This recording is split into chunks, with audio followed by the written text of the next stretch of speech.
Bonjour à tous et bienvenue, j'espère que vous allez bien et que vous avez passé un excellent week-end.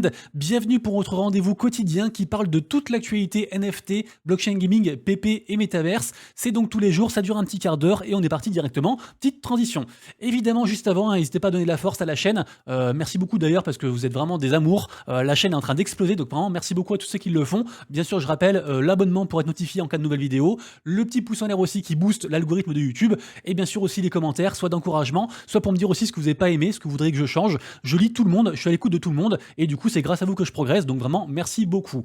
Les amis, aujourd'hui je voulais commencer la vidéo par une petite introduction en mode parallèle entre les meme coins et les NFT. Parce que je vous apprends rien, là ça fait quelques temps que toute l'attention est portée sur les meme coins, les gens ont que ce mot entre guillemets à la bouche, meme coin, PP, etc.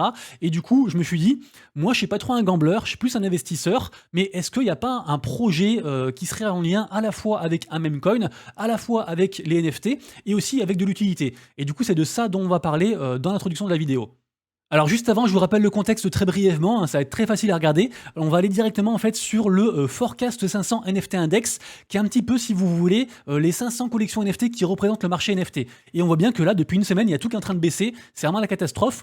Pourquoi? Ça s'explique en partie par ce que j'ai dit sur mes vidéos du coup de vendredi et de samedi, à savoir que le token PP qui focalise l'attention, il est sur la blockchain ETH, et que du coup, ça augmente les frais drastiquement, et les gens en fait ne veulent pas acheter un NFT en dépensant genre 100 ou 200 balles juste en frais de transaction. Donc déjà il y a ça. En plus du coup l'argent n'est actuellement pas sur le marché NFT, donc il y a moins d'argent aussi. Du coup tout ça fait que c'est une période compliquée. Il y a aussi d'autres choses, j'en ai parlé précédemment, on va pas revenir dessus, mais ça c'est un petit peu le constat on va dire qui va permettre de continuer la vidéo, donc c'est pour ça que je vous en parle. Évidemment aussi il y a beaucoup de gens qui sont en train de se dire pardon qu'ils auraient pas dû garder leur NFT, que du coup le retour sur investissement est pas fou, que ils ont vu des gens qui ont all-in sur le PP qui sont devenus riches, d'autres qui ont vendu leur bordel pour all-in sur un autre token et qui sont devenus riches aussi, qui ont bien fait les choses. Du coup, il y a beaucoup de gens qui perdent un petit peu confiance dans le côté investissement des NFT et qui se disent, pour gagner de l'argent actuellement, il faut plus être sur les NFT, il faut être sur les shitcoins. Et du coup, voilà, ils vendent leur NFT et ça participe aussi un petit peu à ce phénomène en mode, voilà, les gens ils désertent. Je vous rappelle que hier, j'ai aussi fait, pardon, pas hier, samedi, j'ai aussi fait un parallèle avec les traders actifs et actuellement des traders actifs de NFT, il n'y en a pas tellement parce que il y a autre chose à faire et du coup, voilà. Donc ça, c'était les deux constats du coup de base pour démarrer la vidéo. Et du coup, donc on reparle de Ordinals, évidemment, puisque Ordinals a encore une fois franchi un cap, un nouveau record. Ils ont atteint les 50 millions de volume total en trading. Donc c'est juste incroyable. Et je vous rappelle que Ordinals, il y a deux choses dessus. On va aller directement sur Ordispace pour vous montrer ça. En gros, il y a les collections NFT qui se trouvent ici. Et il y a aussi les collections sur les tokens BRC20 qui participent aussi également à la hype des meme coins. Parce que en gros, si vous voulez, les tokens sur la surcouche de Bitcoin, sur la norme BRC20, c'est que du vent, il n'y a pas d'utilité, c'est tous des shitcoins entre guillemets. Il y en a un seul qui marche très bien, c'est le token Ordi, qui a d'ailleurs été listé dans la nuit là sur get.io et qui a encore fait un x2, mais si vous voulez, il n'y a pas vraiment d'utilité pour l'instant, on est qu'au tout début, on n'a pas de recul et c'est très compliqué. Et c'est notamment à cause de ce côté token que du coup la blockchain Bitcoin en fait est surchargée et que du coup là on arrive à des trucs de fou. Là par exemple actuellement on a 400 000 transactions qui sont en attente sur Bitcoin, tout est conditionné, tout coûte super cher et tout, et du coup c'est la guerre, enfin c'est la guerre et c'est la galère. Et du coup voilà, a priori ça devrait changer à l'avenir parce que les gens vont vouloir mettre en place différentes solutions. On sait que Binance avait suspendu les retraits, que là du coup ils ont intégré le Lightning Network pour du coup permettre ces fameux retraits sur Bitcoin. Enfin, il se passe beaucoup de choses actuellement, c'est assez compliqué, on n'a pas trop de recul, et finalement le côté NFT sur Ordinals est remis un petit peu au second plan et fait un petit peu moins chier entre guillemets les autres, enfin les gens qui sont contre pour le moment. Mais du coup voilà, c'était la petite intro aussi par rapport à Ordinals. Et du coup donc on démarre sur un premier projet en lien avec un meme coin qui pourrait du coup marcher dans le futur. C'est le projet qui est par rapport au Floki, parce que en effet le Floki a été listé en même temps que le PP il y a quelques jours par Binance, donc ça montre un petit peu entre guillemets la force du token. Et figurez-vous que le Floki, qui est donc un meme coin, ils sont en train aussi de financer un projet gaming Metaverse qui s'appelle Valhalla et qui m'a l'air vraiment vraiment super sympa. Donc comme quoi, on peut aussi allier la force de la commu avec un même coin et un projet avec de l'utilitaire, du gaming, des choses comme ça. Donc là actuellement du coup je suis en train de dire ça. Je vous mettrai bien sûr tous les liens en description pour ceux qui veulent. Et je précise bien sûr que ce ne sont jamais des conseils d'investissement. Moi je vous donne juste les news tous les jours et après vous faites vos recherches, vous avez tous les liens en dessous et il n'y a que vous et vous seul qui pouvez savoir si vous voulez investir votre temps, votre argent ou quoi que ce soit d'autre ou rien sur les projets. Et voilà. Donc si vous gagnez de l'argent, c'est grâce à vous. Si vous en perdez, c'est grâce à vous aussi. Moi je suis juste une seule source dans votre veille du Web3, on va dire ça comme ça. Mais du coup voilà, Valhalla, projet très intéressant qui est lié au Floki.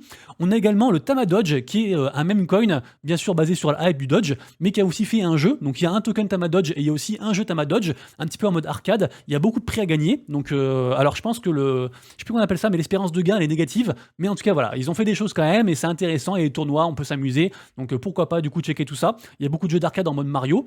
Et en parlant du Dodge, je voulais aussi parler du AI Dodge parce que le AI Dodge dernièrement ils ont levé 3 millions de dollars. C'est incroyable et vraiment ça pour le coup j'y crois beaucoup. Alors du coup c'est basé sur la hype du Dodge évidemment, du même coin Dodge et puis aussi bien sûr de l'intelligence artificielle parce que le projet AI Dodge est parti du constat suivant, les mèmes sont un outil formidable, un outil super puissant pour alimenter les commus, pour faire parler de soi. C'est aussi un truc qui est dans l'ADN même en fait de la blockchain, j'allais dire. C'est-à-dire que tous les utilisateurs de la blockchain, des cryptos, des NFT, on connaît tous les mêmes. C'est un truc qui est vraiment qui nous parle. Et du coup voilà, ils vont fournir en fait des outils aux personnes pour créer du coup des mèmes, générer des mèmes via l'intelligence artificielle. La pré-sale s'est très bien passée puisqu'ils ont levé 3 millions de dollars. Donc pour moi c'est un projet qui pourrait avoir un bel avenir. Évidemment, je suis obligé de vous parler du Shibarium, donc le projet communautaire en fait de la commu Shiba, de la Shiba Army, évidemment. Je rappelle que Shibarium, du coup, ils ont fait leur propre écosystème, qui est donc à Layer 2. Ils ont pas mal de choses, ils ont une collection NFT actuellement, les Shiboshi qui se trouvent ici, qui sont quand même à 0,32 ETH avec beaucoup de volume. Ils ont aussi un métaverse avec différentes landes. Ils ont aussi un jeu auquel j'ai joué, que j'ai bien aimé, c'est un jeu de cartes qui s'appelle Shiba Eternity, qui est dispo sur Google Play et l'App Store. Et vraiment, la force... Ça, c'est vraiment, je trouve, pour l'instant, c'est peut-être le plus abouti parmi ceux que j'ai présentés et qui montre vraiment la force d'un projet purement communautaire qui arrive à proposer des choses et à proposer des choses. Voilà, je vais dire ça comme ça. Du coup, trop cool.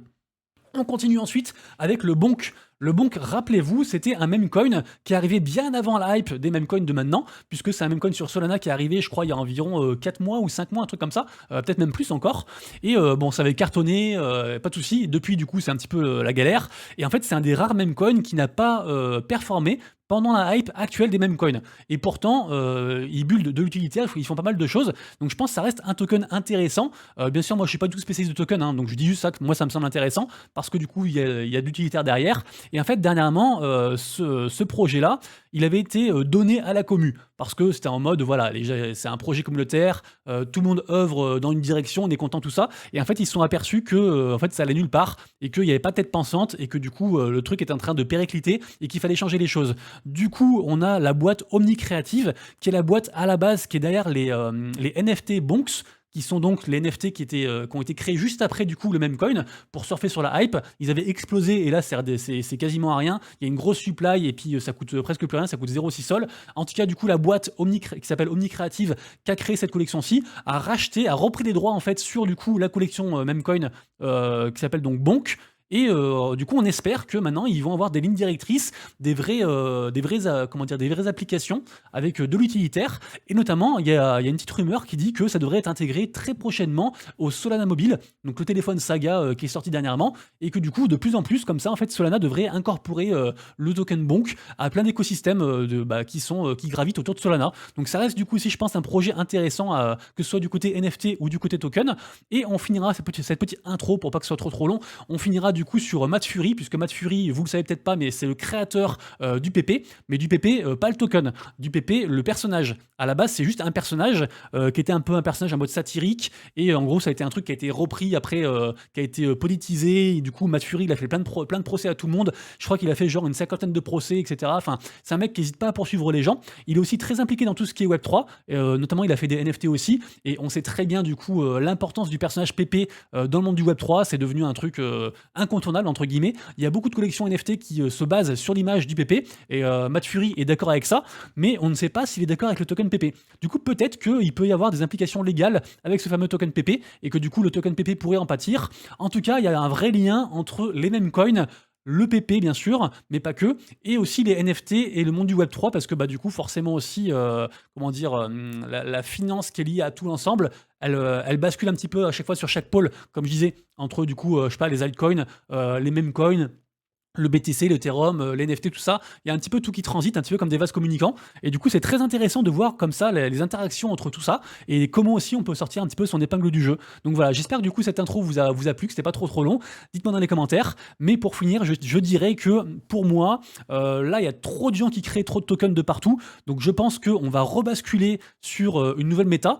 Peut-être du coup que les gens vont racheter du token PP et moins des autres tokens parce que ils sont en train de se rendre compte qu'ils sont scammés dans tous les sens.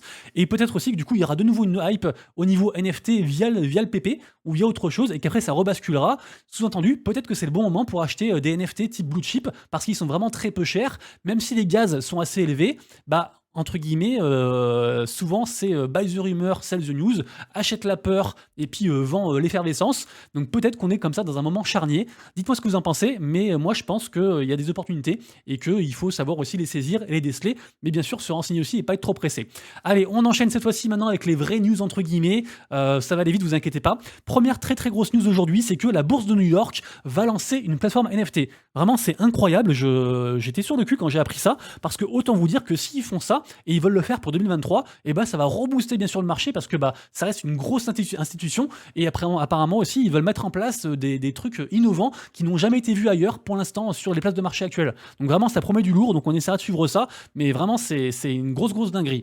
Grosse dinguerie également aussi du côté de Solana, puisqu'on a un projet sur Solana qui s'appelle Phono Finish Game, c'est écrit ici là, qui est partenaire officiel de NBC Sport.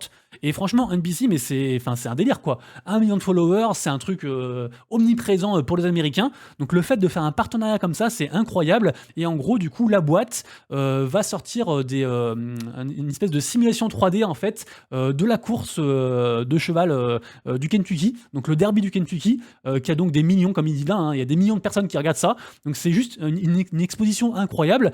Et je me demande si là, vu que les frais sur ETH sont très très chers, est-ce qu'il n'y a pas de nouveau un début de hype sur Solana? Il se passe quand même beaucoup de choses sur Solana, hein. Entre le téléphone, entre des choses comme ça, on a aussi Google Cloud qui a des trucs, des nœuds Solana, on a aussi Mad Labs qui a explosé et qui continue à performer malgré que tout marché baisse. Mad Labs ils se maintiennent, donc on a beaucoup de belles news actuellement sur Solana et en tout cas c'est très encourageant. On enchaîne avec une news qui concerne Decathlon. Je sais pas si vous savez, mais Decathlon ils avaient fait des NFT il y a environ un an. En gros c'est des NFT un petit peu avec la mode des NFC, des puces NFC. C'est ces fameuses puces en fait que vous mettez sur des objets physiques. Ça peut être des sneakers, des baskets sneakers, ça peut être des t-shirts, peu importe. Et en gros, les gens achètent l'objet physique, après ils rentrent chez eux, ils scannent entre guillemets la puce, et comme ça, en fait, ils obtiennent un NFT. Donc du coup, Decathlon avait fait ça. Ils sont très contents du coup des répercussions. Apparemment, il y a 1200 personnes du coup qui ont récupéré leur NFT et qui sont contents, avec aussi des avantages à avoir ces NFT là. Et du coup, ils vont continuer en fait dans cette démarche là. Donc très intéressant de voir ça parce que Decathlon, ça reste une marque reconnue. Donc c'est cool de voir qu'ils trouvent un aspect utilitaire et périn en fait sur le long terme au niveau NFT. Ensuite, on a Santander qui propose de négocier des voitures et des maisons avec les NFT au Brésil. Alors, on s'en fiche des boîtes, c'est juste pour vous dire que pareil, en termes d'utilité NFT, pouvoir comme ça se servir de la technologie de la blockchain pour, comment dire, corroborer des contrats, que ce soit immobiliers, des contrats de location de voitures, peu importe ou quoi, que ce soit un truc clair, ancré sur la blockchain, sans possibilité en fait de manœuvres frauduleuses, et avec aussi pouvoir avoir la traçabilité, avoir la transparence, enfin ça apporte que des bonnes nouvelles. Du coup pour moi ce genre de projet, ce genre de news, c'est juste l'avenir, parce que l'avenir est aussi au NFT utilitaire, donc toujours très content de voir ce genre de news. Du côté de Artblock, qui est une grosse boîte au niveau NFT art génératif, qui cartonne, mais qui actuellement a plus de mal. Ils sont en train de dire que pareil que moi un petit peu au début, peut-être qu'il y a un tournant là qui est en train de se passer et que les gens en fait pensent investir sur les projets NFT artistiques et autres pour avoir beaucoup d'argent, et que peut-être qu'on retournera jamais en fait à l'ATH, voire à plus, et que maintenant en fait il faut changer un petit peu son mindset, et si on investit, il faut investir pour d'autres raisons, peut-être un retour sur investissement qui est plus long, mais sur le plus long terme, je sais pas, à voir. En tout cas, il se pose beaucoup de questions, et actuellement du coup c'est une des premières fois où Artblock commence à reculer par rapport à leur volume et à tout ça. Donc article très intéressant que j'ai trouvé sur The Block qui résume un petit peu tout ça. Ensuite on a Palm NFT Studio qui lance du coup un nouveau créateur d'art génératif. Alors, il y en a beaucoup qui font ça, mais quand je vois passer une news comme ça, je vous en parle parce que ça reste un outil de plus. En gros, c'est quoi? C'est un outil qui permet aux gens de créer des collections NFT avec de l'art génératif. C'est juste ça. Donc ceux qui sont intéressés, vous irez voir ça, mais ça reste, voilà, c'est une boîte de plus qui fait ça. Je trouve ça cool. Le Solana Mobile, je vous rappelle, ils avaient fait un partenariat avec Clénosaur, qui est une grosse collection sur Solana, et du coup, le mint des Clénosaur sera donc le 15 mai. Et en gros, les gens qui vont pouvoir minter ça, bah, c'est les gens en fait qui avaient acheté le téléphone. Du coup, ça fait un vrai avantage aussi pour ceux qui avaient acheté le téléphone. Donc on essaiera de suivre ça. C'est du coup la semaine prochaine, dans 7 jours, mais je pense que ce sera un très gros truc parce que Clénosaur, c'est vraiment une belle collection. Ils font beaucoup de choses, c'est très intéressant. Du côté de Solana aussi également, je vous avais dit, hein, sur Solana, il se passe beaucoup de choses intéressantes actuellement. On a le projet The Who Pass, pareil aussi, je pense c'est un très gros projet. Essayez de vous préparer si vous pouvez. Ça arrive du coup le 11 mai. Et on a Harry Liu qui gère le wallet Forge, qui est le wallet de Animoca Brands, qui nous a fait un truc qu'il fait régulièrement, c'est-à-dire c'est comment dire, une mise à jour de l'écosystème Yuga Labs dans son entièreté. C'est super intéressant. Je vous rappelle que Yuga Labs, c'est la boîte qui est derrière les Bored Ape, c'est un acteur majeur et incontournable du monde des NFT. Et du coup, c'est toujours très intéressant de voir qu'est-ce qui gravite autour de l'écosystème, qu'est-ce qui est directement lié à Yuga Labs, qu'est-ce qui se sert du nom Yuga Labs, qu'est-ce qui est autorisé par Yuga Labs, tout ça. Donc là, on trouve tout ça, du coup, voilà. Et donc, on apprend qu'il y a environ 287 projets qui gravitent autour de l'écosystème Yuga Labs et qui sont plus ou moins validés, on va dire ça comme ça, par Yuga Labs. Donc, très intéressant aussi, bien sûr, je vous mettrai tout ça en description. On passe ensuite du côté des collections NFT à surveiller et des minutes du jour. Évidemment, la journée est en retracement, hein. Souvent le dimanche, c'est calme. Donc, du coup, il ne s'est pas passé grand-chose par rapport à hier. Quand même, 2 collections qui marchent très très bien actuellement. C'est bien sûr Melody Maker, hein, qui est arrivé quasiment à 4 OTH, même qui a dépassé, qui a redescendu un petit peu. Mais Melody Maker, j'en parle très régulièrement. Vous le savez, ils sont très proches des créateurs du token PP. Et du coup, bah, il y a beaucoup de gens en fait qui avaient les infos avant, qu'on ont acheté, qui ont gagné de l'argent, qui du coup entretiennent leur floor, le floor de la collection ici, en rachetant du coup quand ça baisse trop. Donc vraiment, c'est un truc à surveiller. Après, on n'aime pas, mais en tout cas, ça marche. On a aussi la collection Mongs. Je ne comprends toujours pas, mais ils ont tapé les 0,5 ETH de floor price. Là, ils sont descendus un petit peu, mais c'est vraiment une dinguerie ce qui se passe aussi. Les volumes sont complètement fous. Donc si vraiment quelqu'un connaît la collection, n'hésitez pas à me le dire dans les commentaires. Et comme ça, on en parle un peu vite fait parce que c'est juste ouf. Évidemment, comme tous les jours sur mon compte Twitter, vous retrouverez du coup un tweet qui résume les mints du jour d'un côté et puis aussi les collections NFT à surveiller. Donc à surveiller du coup, comme je disais, donc Melody Maker, j'en ai parlé, Monk, j'en ai parlé. On a les Degods, la collection de Franck qui s'approche des 9 ETH. Bravo à eux, hein, ils étaient descendus à quasiment 7 il n'y a pas si longtemps. Là, ils sont bien remontés. Donc belle augmentation. On a aussi Lo-Fi PP qui est une collection qui a été mintée gratuitement en fait pour les holders de Milady. Donc encore une fois, on revoit la manipulation qui gravite autour de la collection NFT Milady. C'est monté, je crois, à 0,6. Là, c'est redescendu à 0,2. Enfin, c'est une dinguerie aussi ce qui se passe. Donc, ils se sont encore fait beaucoup d'argent, du coup, les mecs là. On a Pudgy Penguins qui annonce des très bonnes nouvelles de plus en plus. On a de plus en plus de nouvelles à la fois dans le monde du Web 2 et dans le monde du Web 3. Donc, pour l'instant, ça s'accumule et puis je pense que ça peut péter. Donc, à surveiller. Mint du jour aujourd'hui, on a le mint de Imaginary Ones, donc leur seconde collection, la collection Driver. Alors, c'est pas le bon moment pour minter. Donc, je sais pas si ça va marcher. En plus, c'est assez cher. Hein, je crois que c'est 0,15. Mais voilà, en tout cas, il y a de la hype. Donc, on suivra ça. On a aussi les mints de Déblock. Ça, c'est gratuit. J'y crois beaucoup. C'est tout à l'heure, du coup, en fin de journée. Vraiment, il y aura 1000 NFT. Moi, je vais pouvoir minter un seul. Mais je suis trop content. Donc, je vous dirai aussi. Mais j'ai beaucoup d'espoir. Et on a aussi le mint de E4C, donc Final Salvation. C'est du coup un second mint. Ils en ont déjà fait un. Et donc, c'est un jeu mobile.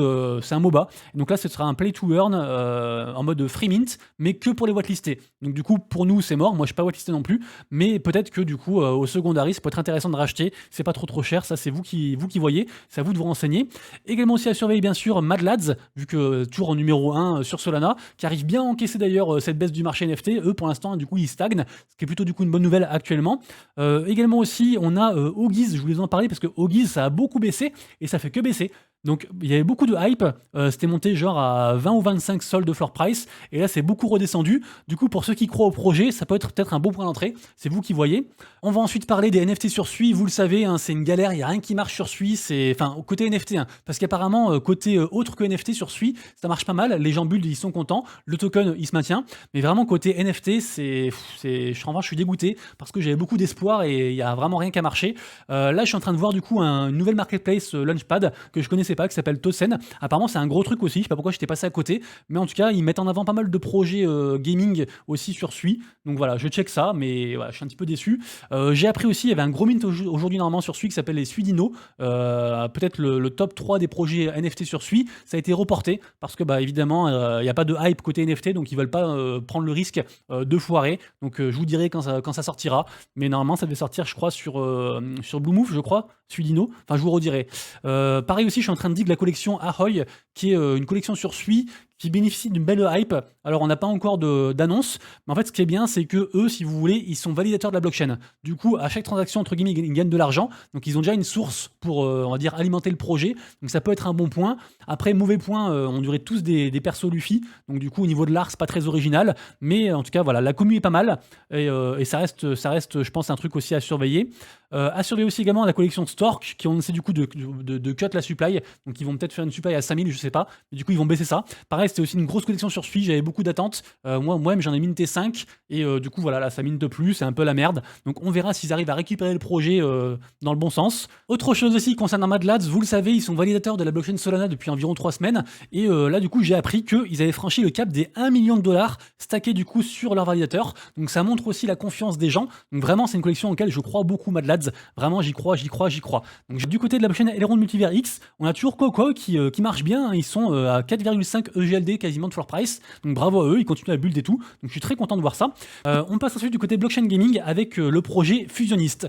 Fusionist, c'est un projet de dingue. C'est vraiment très très long à dig. En fait, c'est tellement un gros projet qu'ils ont carrément créé leur propre sidechain. Un petit peu comme avait fait Axie Infinity avec Ronin à l'époque. Donc là, du coup, ils ont leur écosystème qui s'appelle Endurance. Et vraiment, c'est un très gros projet. Ils font plein de trucs. Et voilà, du coup, je suis en train de dig ça. Mais j'ai vu qu'il y avait plusieurs jeux dans un seul jeu. Enfin, c'est vraiment un très très gros truc. Donc, je vous invite du coup fortement à regarder ça. Mais surtout, regardez-moi ça. Ils ont 810 000 followers. Et j'ai appris l'existence de ce projet seulement hier. Donc comme quoi, on peut être tous les jours dans les projets gaming, NFT, tout ça, blockchain, et apprendre des choses qui paraissent obvious, comme ça, c'est trop bizarre quoi. Donc vraiment, il y a plein de projets qui existent, c'est trop chouette. Et donc encore une fois de plus, un écosystème à dig avec son propre layer du coup, donc trop cool. Ensuite, j'ai des petites nouvelles concernant Olympus Game, ça fait longtemps qu'on n'en parlait plus, Olympus Game. Pour l'info, Olympus Game, ils sont en version alpha, c'est une sorte de Clash Royale sur la blockchain. Et donc là sur l'alpha, en fait, il n'y a pas vraiment d'intégration blockchain, c'est un truc vraiment en mode Web 2. Et du coup, ils vont bientôt passer sur la façon bêta. Et avec la bêta, du coup, il y aura une nouvelle application qui va sortir avec tout un tas d'outils différents et aussi bien sûr l'intégration blockchain. Donc on essaiera de suivre ça. Mais moi, c'est un projet sur lequel je suis. Donc voilà, du coup, je vous tiens au courant bien sûr. Et je suis content de voir que ça avance. Ensuite, on va parler de Everseed. Everseed, du coup, qui va faire une nouvelle phase de playtest. Alors, c'est accessible que pour les gens qui ont des NFT, mais les NFT, ils coûtent genre moins de 1 sol. Donc pas trop cher. Donc n'hésitez pas du coup à checker ça. En tout cas, c'est un projet que j'aime beaucoup. C'est un peu une sorte de Roblox, pardon, pas de Roblox, de Moblox, pour ceux qui connaissent. C'est-à-dire qu'il y a à la fois du coup un espèce de monde en mode métaverse où on peut rencontrer les gens, parler, un truc vraiment en mode un petit peu social, interaction sociale. Et après il y a aussi plein de petits modes de jeu différents qui gravitent autour, notamment les fameux tower defense, des choses comme ça. Donc n'hésitez pas du coup à checker, mais c'est un projet je pense qui devrait marcher, selon moi bien sûr, selon moi. Actuellement on a les private sales du token de Rocketverse pour ceux qui veulent. C'est un projet sur la BSC, donc c'est un jeu de combat, un jeu de tir comme vous voyez à l'écran. Donc n'hésitez pas bien sûr aussi à checker. Souvent c'est high risk, high reward, tout ce qui est pre-sale, surtout côté gaming. Des nouvelles aussi également de la part de Big Time. Big Time, le MMORPG dont on parlait beaucoup il y a un petit temps, dont on parle beaucoup moins actuellement, mais sachez qu'ils sont toujours en train de build, ils font toujours des choses, et n'hésitez pas franchement à tester le jeu, mais pour moi, Big Time, c'est un joli projet. Hein. Franchement, c'est juste que, en fait, ce qui est dommage sur Big Time, c'est qu'ils ont pas réussi, ils sont sortis à temps, mais ils ont pas réussi à capitaliser directement sur la hype qu'il y avait à ce moment-là. Et du coup, le projet, en fait, a beaucoup marché, et après, les gens, en fait, s'en sont détournés parce qu'ils ont été déçus de gagner moins d'argent que les premiers rentrants. Mais pour le coup, je trouve que c'est vraiment un projet qui est abouti avec un bon studio derrière et tout. Donc il y a moyen que ça continue à bien marcher. Donc n'hésitez pas à voir. En tout cas, voilà, il continue à build. Bien sûr aussi un projet qui continue à build, c'est Illuvium, qui pour moi est dans le top 3 des projets gaming actuellement. Et en fait, Illuvium, alors on va pas parler de Overworld, le jeu qui est au-dessus, parce que je vous rappelle que dans Illuvium, il y a 3 modes de jeu principaux. Il y a Overworld, le monde ouvert. Il y a le mode combat, qui est un peu une sorte d'auto-chess à la Teamfight Tactics. Et il y a aussi Illuvium Zero, qui est le côté, on va dire, plutôt mobile et plutôt aussi basé sur les landes. Et bah du coup, là, ils ont aussi libéré, release un nouvel update par rapport du coup à ce mode-là. Et il y a une saison 1 qui va arriver très bientôt avec a priori des rewards. Donc voilà, on pourra bientôt gagner du token Illuvium et des NFT grâce aux landes. A priori, ça devrait arriver d'ici environ 2 semaines. C'est un petit peu la rumeur actuelle. Donc on essaiera de suivre ça. Et on terminera la vidéo du jour avec NFT Worlds. NFT Worlds, rappelez-vous, c'était un très gros projet en mode land métaverse, basé complètement sur Minecraft. Sauf qu'un jour, Minecraft a dit, écoutez maintenant, à partir de maintenant, tous les projets NFT qui se servent de nos serveurs, ils seront bannis et on les poursuivra en justice. Du coup, le projet s'est écroulé. Ils se sont demandé comment est-ce qu'ils pouvaient récupérer tout ça et tout. Et en fait, là, ça fait un petit temps qu'ils sont en train de faire de se reprendre en main, on va dire, de prendre des nouvelles directions. Et là, du coup, carrément, ils se renomment. Donc maintenant, NFT Worlds va s'appeler du coup Topia. Et du coup, ils devraient sortir leur jeu au complet, du coup, fin d'année. Ça ressemble beaucoup à Minecraft, mais du coup, c'est pas basé sur des serveurs Minecraft. Et pour moi, c'est un projet qui a subi le FUD, qui a subi la déchéance, la décadence, qui a failli mourir et qui renaît de ses cendres. Et en général, c'est ces projets-là qui sont les meilleurs et qui sont les plus résilients face aux prochains soucis, parce que tous les projets NFT, tous les projets même, peu importe, Web3, Web2, il y a forcément des soucis, et c'est quand c'est la façon de, comment dire, dont les projets réagissent aux soucis qui font que on sait si c'est des bons projets ou pas. Vous voyez ce que je veux dire? On se quitterait sur cette phrase philosophique. Les amis, du coup, si vous avez kiffé, bien sûr, abonnez-vous, mettez un petit commentaire comme ça. Du coup, ça m'aide, moi, pour le référencement. Et puis, je suis content de voir que mes vidéos vous plaisent. On se retrouve donc dès demain pour la prochaine vidéo. Et d'ici là, bien sûr, prenez soin de vous, de proches de Valette. C'est Monsieur Rabbit. Des bisous. Je parle vite, je sais. Ciao!